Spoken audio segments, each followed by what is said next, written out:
Jangan hanya persoalan pagar laut selesai menguap, nggak ada ujung pangkalnya lagi Pak hari ini. Yang kemarin teriak-teriak pun nggak tahu batang hidungnya entah kemana sekarang. Hal yang begitu menarik perhatian kita kemarin, tiba-tiba simsalabim hilang tuh. Nggak tahu kita, ini ujungnya di mana barang nih. Ya kepalanya kemarin kelihatan ada persoalan 34 km pagar laut bla bla bla. Tiba-tiba PDIP kena getahnya di situ, nggak jelas ujungnya. Padahal nggak ada urusannya. Saya kira nanti juga ini perlu diklarifikasi Pak Nusron karena ini merusak kita juga.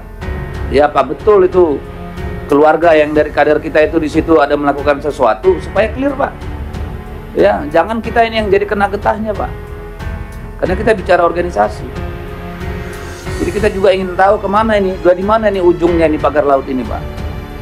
Apakah karena tidak ada pemberitaan atau sudah selesai masalahnya? Kalau sudah selesai, tolong dilaporkan di sini. Karena ini perhatian publik kemarin. Ya, jangan seolah-olah negara ini negara apa namanya cuci gudang. Ada kasus ribut, habis itu lempar ke gudang belakang, lupakan semua. Kapan kita belajar nih? Lagi-lagi ini bukan Pak Nusron sebagai personal. Ini soal bagaimana kita mengelola negara. Apa kayak begini kita? Tiap ada masalah, hilang karena masalah baru, bukan karena kita selesaikan. Seperti yang Anda sampaikan tadi, ini tadi saya sudah mencatat benar soal progres per kuarter ini. Tadi disampaikan bahwa untuk Q1 itu yang paling tinggi itu di peta bidang tanah PTSL itu capaiannya 12,6%. Jadi kalau secara rata memang tentu ini ada persoalan kalau hanya melihat angka ini. Oleh karena itu kami ingin pendalaman lebih jauh, apakah memang ini sebuah kebiasaan bahwa pada Q1 itu masih agak lambat, uang belum masuk, rencana belum ini itu. Lalu nanti kita melihat kurvanya di mana nih? Apakah Q2, Q3 atau Q4? Ya, supaya ini kita bisa betul-betul memastikan, karena dengan pagu anggaran yang sudah disunat ini kan seharusnya nih capaiannya lebih cepat nih. Iya kan? Karena anggarannya sedikit, jadi bisa fokus menyelesaikan hal-hal yang betul-betul menjadi prioritas dengan asumsi semua yang dibuat dalam perencanaan itu sudah dirasionalisasi, sehingga apa yang kemudian dibiayai dengan anggaran yang tersedia betul-betul merupakan prioritas. Sehingga nanti perlu pendalamannya Pak, pada Q berapa kita akan mendapat kurva paling tinggi dari pencapaian kementerian. Lalu yang ketiga Pak Menteri, tadi saya sedikit pas saya mau bertanya, mencatat di sini, ini hibah apa loan nih yang World Bank? Ternyata langsung dikatakan loan. Waduh, ya oke lah loan, karena pemerintah kita kesulitan di fiskal. Tetapi ketika Pak Menteri mengatakan ini untuk kemudahan investasi, saya ingin mengatakan bahwa memang kita negara paling kacau urusan tanah dan investasi ini. Terbukti di hampir semua negara Asia, konflik agraria paling tinggi itu di negeri ini, Pak. Paling tinggi bandingkan dengan semua negara di Asia. Nanti kita buka datanya. Tetapi saya ingin sampaikan, investasi itu datang kalau ada kepastian hukum, Pak. Tanpa kepastian hukum, nggak ada investor mau taruh uang di sini. Siapa yang mau datang ada ketidakpastian? Regulasinya tumpang tindih, Pak. Di bawahnya banyak mafia, banyak makelar. Jadi kita minjem ini nanti untuk investasi, rakyat dikorbankan, belum tentu juga ngundang investasi yang banyak, Pak. Akhirnya orang-orang kita juga yang makan nih barang ini. Seringnya kan begitu. Kalau kita lihat misalnya luasan sawit pertambahan kebun sawit dengan luasan pemberian hak ulayat tanah adat bagi masyarakat, itu kayak seperti kura-kura lawan kuda Arab, Pak. Nggak sebanding. Jadi saya mohon juga Pak Nusron, di era Bapak ini tolong diseimbangkan antara ini untuk kemudahan investasi juga dengan jaminan, Pak, terhadap hak masyarakat, Pak. Harus ada keseimbangan, Pak. Jadi kalau dalam konteks ini saya minta agar Kalau bisa, Kementerian Agraria mendorong Pak, pemerintah daerah untuk mengajukan tanah ulayat dan tanah adat itu Pak. Bantulah, jangan nunggu dari bawah Pak. Pemda itu nggak peduli Pak. Tolonglah didorong, kita kan punya kantor di daerah Pak. Supaya ada percepatan juga untuk pengajuan hak-hak itu. Karena apa Pak? Potensi ledakan sosial kita dengan pertambahan populasi terus-menerus, tetapi tanah semakin mengerut Pak. Ini suatu saat akan jadi ledakan berdarah-darah di Republik ini Pak. Jadi tolong ada keseimbangan antara investasi dengan hak masyarakat. Tolong kita dorong itu juga Pak. Ya. Saya berharap karena ini loan artinya apa? Akan dibayar oleh negara. Dibayar oleh negara siapa? Berarti rakyat yang bayar. Yang diuntungin bisnisnya, tapi rakyatnya ikut ngebayar loannya ini kan Pak. Jadi tolong juga Pak saya dorong supaya bagaimana mekanismenya kita atur, ya supaya Pemda juga lebih lebih proaktif mengusulkan ya sertifikasi atau penetapan hak ulayat atau hak adat itu. Tentu kolaborasi mungkin dengan Kementerian Kehutanan ya dalam konteks ini siapa tahu.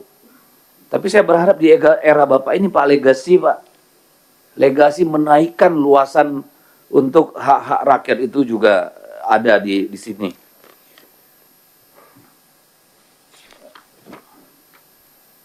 Ini kalau saya lihat kan di sini hingga tahun 2025 itu baru 56 sertifikat hak pengelolaan HPL. Ya. Dari 18 kesatuan masyarakat hukum adat, Pak. Padahal puluhan juta hektar tanah kita ini dimiliki korporasi dan perorangan. Kan ini kita sadis nih sama rakyat sendiri, Pak. Bukan Pak Nusron, Pak. Orang-orang sebelum Bapak, Pak. Perilaku kekuasaan sebelum hari ini itu yang menyumbang, Pak. Nah, saya ingin membuka, Pak, untuk sekedar data dari Konsorsium Pembaruan Agraria, Pak, tahun 2023 akhir. Saya kira semua insan agraria di sini sudah paham, Pak. Di akhir tahun 2023, ada hampir 3.000 letusan konflik, Pak. 2.939 tepatnya, Pak. Di seluruh Indonesia. Mencakup 6,3 juta hektar lahan dan 1,759 juta keluarga korban, Pak. Ini selama era pemerintahan Jokowi. 2015 hingga 2023, Pak. Ya. Ini 90% nggak kelar-kelar nih urusan, Pak. Jadi kita lihat di sini, Pak. Ya. Ada proses kriminalisasi sebanyak 2.363 kasus, Pak. Selama rentang waktu 9 tahun itu. Ini keluarga terdampaknya, Pak, hampir 2 juta orang. Saya berharap, Pak, ini bisa kita tuntaskan, Pak. Satu persatu. Sembari kita menyelesaikan ke depan, tapi yang di belakang ini tanggung jawab kita juga, Pak. Ini tanggung jawab pemerintah, Pak. Tanggung jawab gedung ini juga, Pak.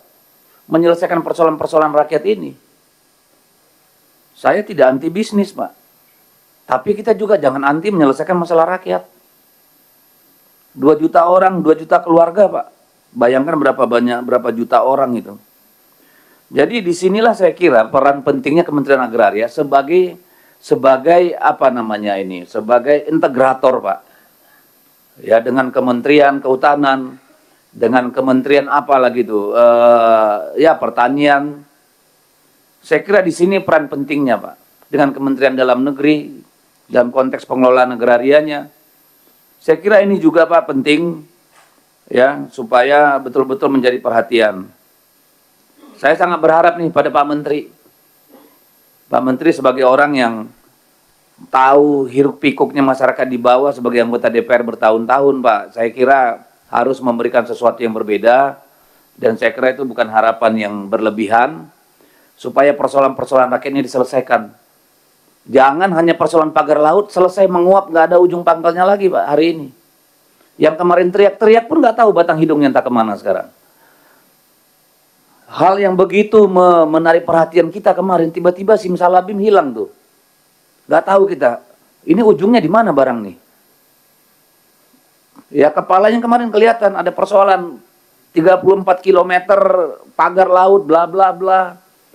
Tiba-tiba PDIP kena getahnya di situ, nggak jelas ujungnya. Padahal nggak ada urusannya. Saya kira nanti juga ini perlu diklarifikasi Pak Nusron, karena ini merusak kita juga. Ya Pak, betul itu keluarga yang dari kader kita itu di situ ada melakukan sesuatu, supaya clear Pak. Ya, jangan kita ini yang jadi kena getahnya Pak. Karena kita bicara organisasi. Jadi kita juga ingin tahu kemana ini, udah di mana ini ujungnya ini pagar laut ini Pak. Apakah karena tidak ada pemberitaan atau sudah selesai masalahnya? Kalau sudah selesai, tolong dilaporkan di sini. Karena ini perhatian publik kemarin. Ya, jangan seolah-olah negara ini negara apa namanya, cuci gudang. Ada kasus ribut, habis itu lempar ke gudang belakang, lupakan semua. Kapan kita belajarnya? Lagi-lagi ini bukan Pak Nusron sebagai personal. Ini soal bagaimana kita mengelola negara. Apa kayak begini kita? Tiap ada masalah, hilang karena masalah baru. Bukan karena kita selesaikan. Kan begitu nih Pak Nusron. Saya kira begitu. Pimpinan, terima kasih.